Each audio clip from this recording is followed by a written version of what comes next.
네, 여러분 안녕하십니까. 오늘 목요일입니다. 지난주 목요일 날은 엄청 진짜 우울한 그런 시향을 보고 왔는데, 이제 오늘은 이제 어제 간밤에 미국의 FOMC 회의가 끝났죠. 끝나고 금리를 5.25에서 5.5 레벨을 유지를 시켰고, 이제 그거는 이제 시장이 패드워치 기준으로 97.4%가 그렇게 될 거라고 예측한 거라서 그것 때문에 시장이 오른 게 아니고, 정작 중요한 거는 이제 파월 의장의 기자회견이었죠. 그 기자회견을 하면서 이런 한마디가 있었어요. 일시적으로 잠재 성장률이 높아져 있을 수 있다. 이제 그게 그 시장을 더 불하게 만든 원인이에요. 그 얘기인즉슨 제가 일전에 그 유튜브에서 말씀드렸지만, 미국의 3분기 그 GDP 성장률 5%에는 미국의 내년도 대선을 의식한 재정 지출의 확대, 그리고 또 하나는 뭐 그거랑 똑같은 거지만, 코로나로 밀어놨던 소비자들에 대해서 뭐 이렇게 한수하지 않는 거, 혹은 또 여전히 혜택을 계속 학자금 면제해주고 그 채무 상한을 연기해주고 이런 것들이에요. 그런 것들이 미국의 일시적인 잠재 성장률을 끌어올린 거다. 그래서 다음 분기부터는 성장률이 떨어질 거다. 그 다음에 또 실업률 데이터가 나왔죠. 실업수당 청구 건수도 적게 나왔고, 그래 이러저러한 것들이 이제 미국 장기물 금리를 좀 떨어뜨렸죠. 거기에 또 수급적인 이벤트도 있었어요. 그러니까 이제 국채 발행은 재무부 소관이잖아요. 연준 소관이 아니고.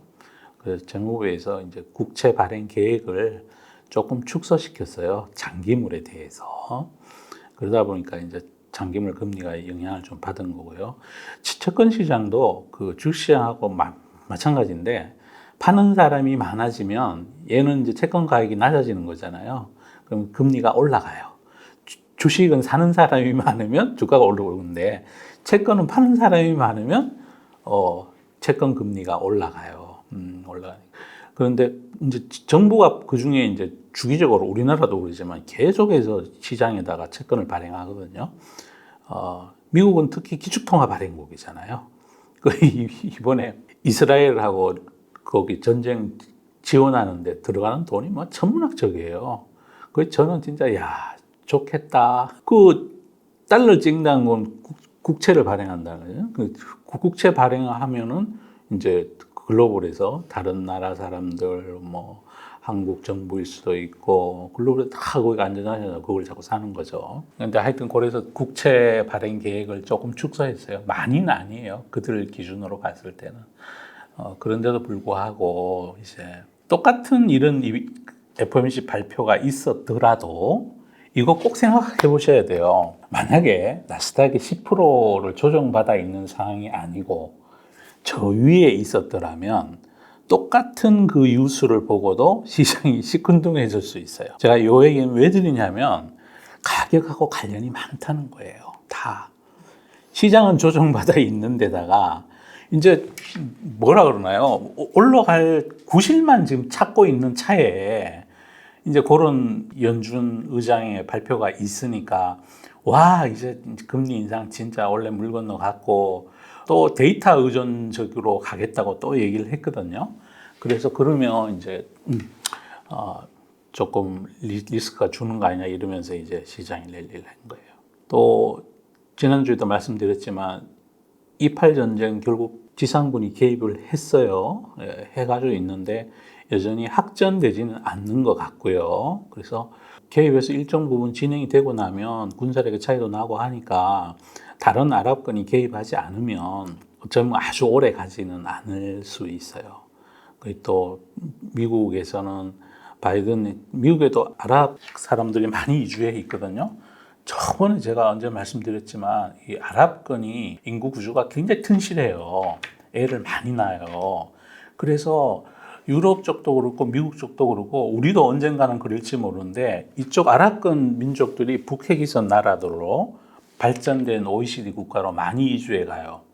그러면 미국에도 뭐 시민권을 가진 아랍권 사람들이 많잖아요. 이 사람들을 이제 숫자가 늘어나면서 발언권이 세지는 거죠. 이제 그래서 휴전은 아닌데 전투 중지를 좀 요청을 해야 되지 않나 이러면서 이제 그 밑에 블링컨 장관이 오늘 가나요? 오늘이 11월 2일이구나. 내일 간다.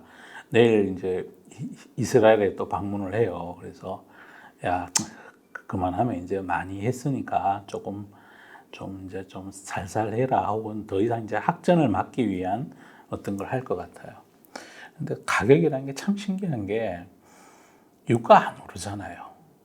언론에서는 뭐 150불 간다, 이란이 개입하면 호르무즈 해협이 봉쇄가 되면 막 근데 유가가요 81불밖에 안 해요 지금. 아까 FOMC 그것도 말씀드렸지만 모든 건 가격이랑 관련이 있어요. 주가와 리스크는 빛과 그림자 같은 거예요.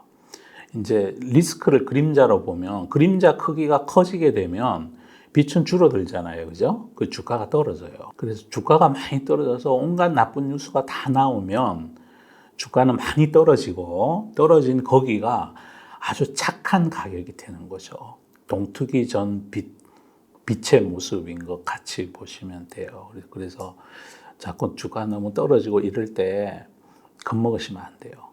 그게 왜 겁을 먹게 되냐면 그런 가격에 대한 생각 없이 간다 안 간다로만 보시니까 그거 오래 안 가요. 그 각 바뀌는 게.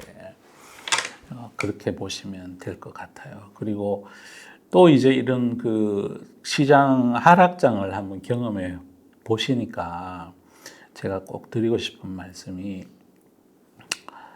저 주식 한 27년, 8년 이렇게 한 것 같아요. 그래도 주식에서 밥 벌어먹고 살았고 기관 투자가 노릇 그만두고 나서 개인 투자가도 몇 년을 했어요. 그러니까 2016년부터니까 제법 오래 한 거죠.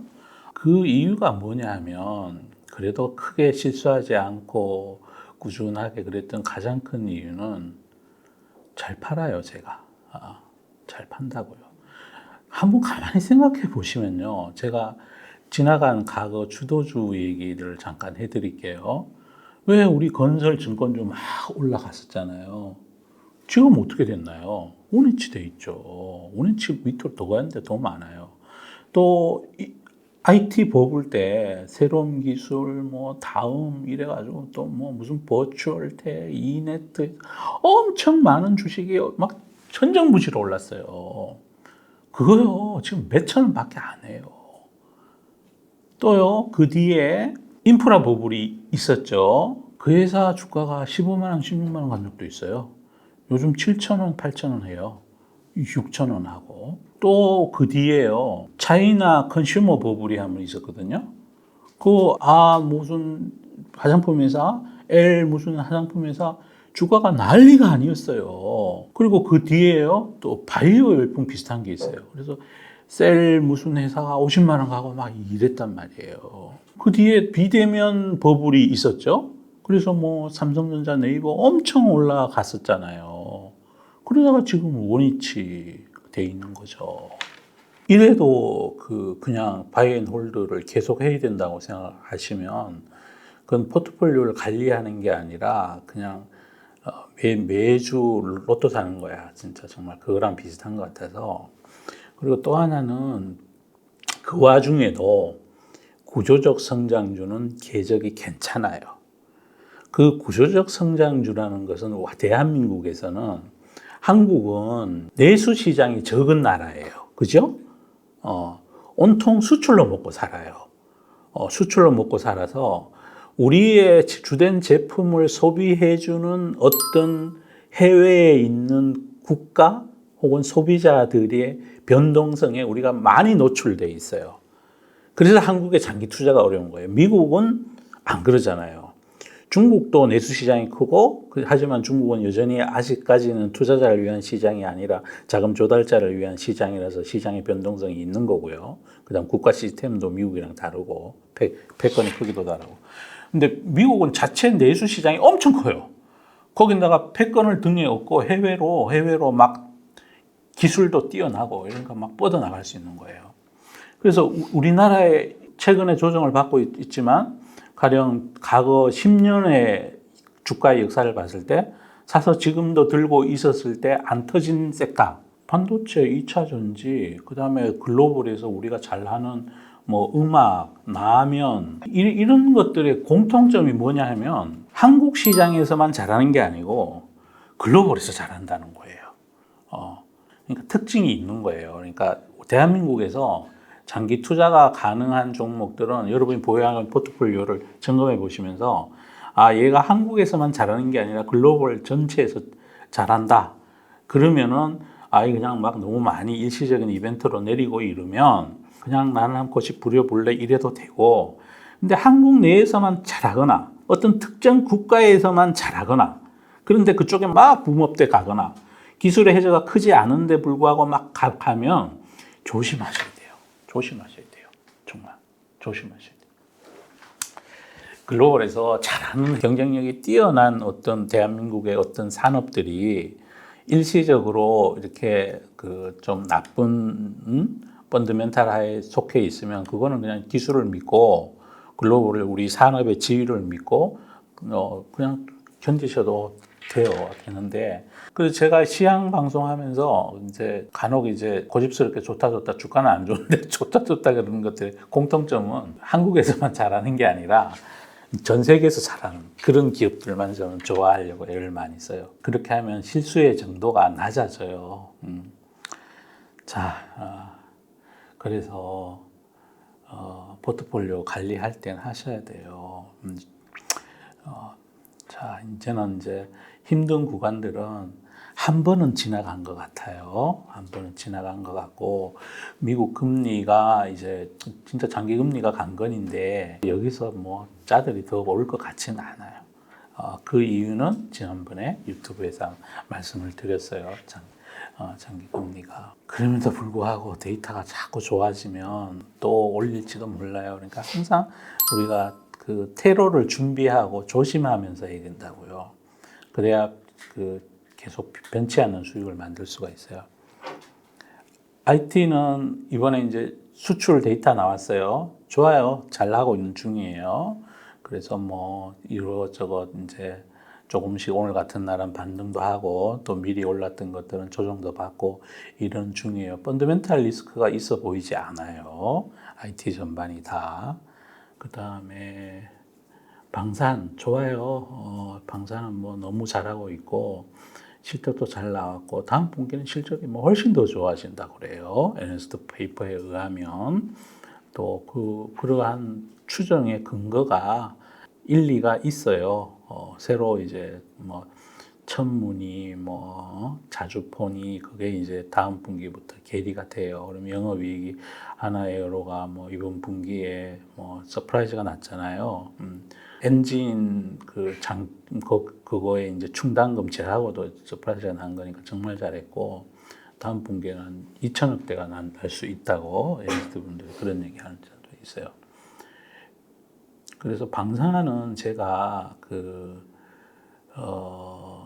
시기를 맞게 공급하는 능력, 그 다음에 싼 가격 대비한 성능 측면에서 글로벌 플레이어로 믿어도 된다고 저는 생각하고 있는 중이에요. 그 다음 엔터, 이제 얘는 이제 금리 영향도 받고, 오늘도 어떤 엔터가 실적 발표했어요. 실적 잘 나왔어요. 컨셉보다 잘 나왔어요. 근데 이제 4분기 되면 뭐 사상 처음으로 뭐 1,000억대 매출도 가능할지 모르겠다는 애널리스트 전망도 있어요. 근데 그 가정의 정확도에 대해서는 지금 현재 뭐 사전 예약 주문 받아놓은 어떤 앨범의 뭐 이런 거 봤을 때 어느 정도 맞는 것 같고, 얘도 제가 좋아하는 이유가 한국에서만 잘하면 제가 절대 좋아 안 해요. 그리고 세계적으로 인구가 많은 나라 그런 쪽에서 얘네 걸 선호해요. 근데 이 문화의 현상이 얼마나 오래 지속될지 이제 그 부분에 대한 것들은 우리가 항상 생각은 해야 되죠. 우리가 왜 우리 젊은 시절에 홍콩 영화 엄청 뭐 첩별상 뭐 영웅 본색 엄청 막 잘 나갔잖아요. 뭐 주윤발 뭐 이래가지고 근데 다 또 한 시절이 흘러가니까 이제 홍콩 문화가 많이 퇴조했죠. 이제 영국에서 중국으로 반환되고 나서 지금까지는 아무 펀더멘탈적인 리스크는 없는 것 같다라는 게 제 생각이고 라면도 우리가 글로벌로 해서 제일 잘해요. 잘해서 식품 쪽이 다 잘하는데 제가 그럼 식품 회사들 중에 왜 굳이 다른 데는 말씀을 안 드릴까 약간 궁금하시죠, 그죠? 이제 어떤 특정 나라의 매출 비중이 높으면 별로 안 좋아해요. 그쪽 동네 여전히 전 좋다고 생각하는 중이고요. 자동차 숫자 잘 나와요. 뭐 진짜 어마어마한 숫자가 찍히고 숫자가 나올 때마다 나오는 얘기가 또 있어요. 피크아웃 우려. 다음 내년부터는 인센티브가 증가할지 모른다. 그래 현재 뭐 4,500불, 5,000불 수준의 인센티브가 9,000불로 뭐 커질지 모른다. 9,000불이면 1,000만 원이 넘는 거잖아요, 그죠? 특히 현대차는 미국의 아이오닉 팔 때 아직은 보조금을 못 받으니까 미국 정부에서 주는 보조금이 대충 한 1,000만 원 정도 돼요. 전기차에 대한 보조금이 7,500불 정도 되는 거니까 그러면 뭐 우리 환율로 하면 1,000만 원 정도 되는 거죠. 이제 그 정도 보조금은 이제 현대차 입장에서는 정부에서 그 사후 정산 연말 정산 때 세금을 덜 내게 해주겠다는 게 미국 보조금이거든요. 실적은 좋고 뭐 PER도 낮아요. 뭐 PER이 뭐 3점 몇 배 뭐 이루고 있는 중이에요. 배당도 많이 줘요. 현대차 우선주는 배당 수익률이 11% 정도 해요. 기아차도 한 7%는 배당을 주는 것 같고 그러고 있어요. 그다음 철강은 시향이 그러니까 롤 마진은 잘 방어가 됐고요. 이제 원재료 가격과 판가가 같이 좀 떨어졌고 그 중에 이제 냉연 강판, 전기 강판은 가격이 좀 올랐어요. 이익은 잘 나왔어요. 이익이 잘 나왔는데 포스코의 철강 부분의 기업 가치는 견고한데 이제 니켈과 리튬 부분의 기업 가치를 갖고 이제 투자가들 사이에 서로 뭐 많은 논란이 있죠. 그리고 리튬 가격이 또 슬슬 내리고 니켈 가격이 또 좀 내렸어요. 근데 내린 것만큼 많이 반영하고 있는 것 같아요. 또 이제 리튬 부분에 글로벌 상장 기업 중에 가장 큰 데가 이제 뭐라 그러나요? 그러니까 시금석 역할하는 게 미국의 엘보말이라고 있어요. 걔가 지금 엄청 떨어지고 있는 중이에요. 너무 많이 떨어지고. 그것도 영향이 충분히 있는 것 같고요. 이제 오늘 그 엔터 회사에도 쇼시 거래량이 15%가 나왔어요. 여기가 제가 이제 글로벌 기업들 다 보는데 뭐 중국 회사도 보고 여기 보면 이제 엘보말이라고 있어요.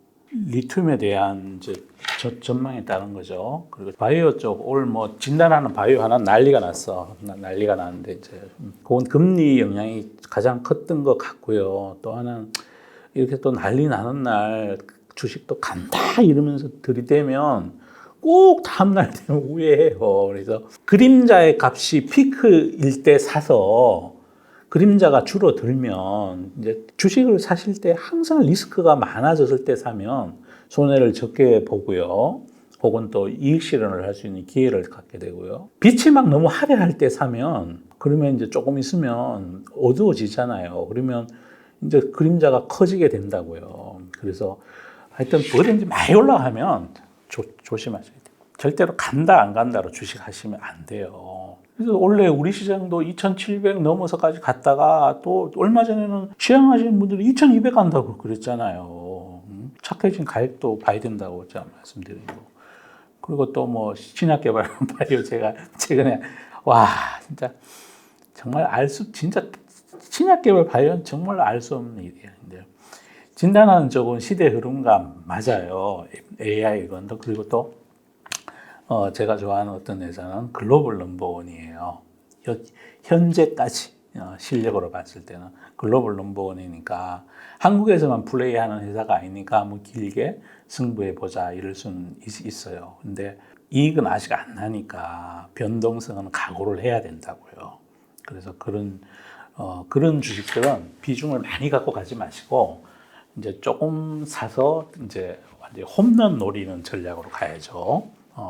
신약개발 바이오는 뭐 이러고 저러고 뭐 말들은 많아요. 말은 많은데 너무 어려워. 너무 어려워서 와 근데 출발할 당시 가격으로 와 있어서 뭐 여기서는 그냥 본업 가치만 해도 리스크는 커 보이지 않는다 이런 생각이 들고요. 또 요새 삐죽삐죽되고 또 이렇게 성장주 쪽에 뭐 워낙 많이 또 성장주 올랐다 내렸다 그러니까 그런 기계업 쪽에도 그런 좋은 기업들이 좀 보이는 것 같아요.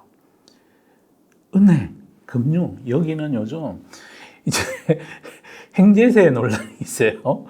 그래서 이게 해마다 국회가 열리면 일어나는 일이에요. 그래서 이번에는 또 결론이 어떻게 날지 모르지만 이거 제가 그 다른 그 뉴스 갖고 와서 따로 설명을 드릴게요. 그래서 뭐 여기는 뭐 이익이 뭐 갑자기 많이 줄고 늘고 이러기가 어려워요. 최근에 또 뉴스에 보면 뭐 은행은 연봉이 다 1억을 넘어갔대요. 평균 연봉이 1억이에요. 평균 연봉이. 아이고 부러워라. 나도 거기 그냥 계속 다니고 있을 걸.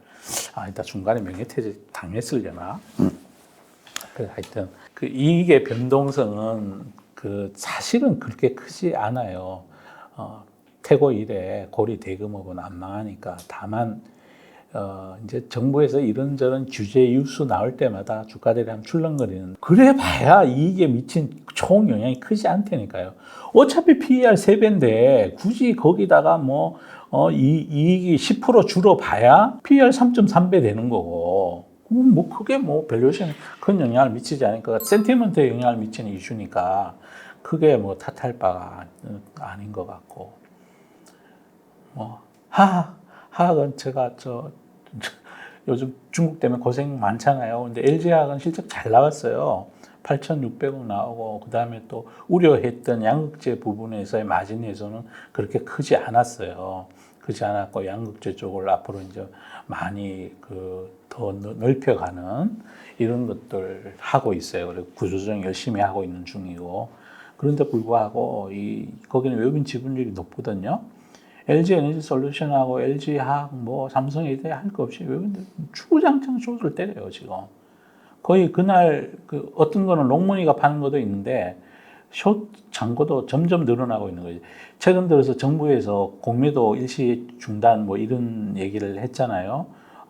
뭐 그럼에도 불구하고 오히려 더 공매도를 더 늘리고 있는 중이에요. 쟤들이 왜 저럴까 거기에 대해서는 또 이제 좀 나쁜 의도를 갖고 이런 놈들이 있는 것 같아. 간다 안 간다고 해서 오늘도 보면 쇼크보 들었던 데 있고 또 계속해서 매도를 누적하는 데도 있고 그러고 있는 중이에요. 그게 또 금리 향방이랑도 관련이 있어요.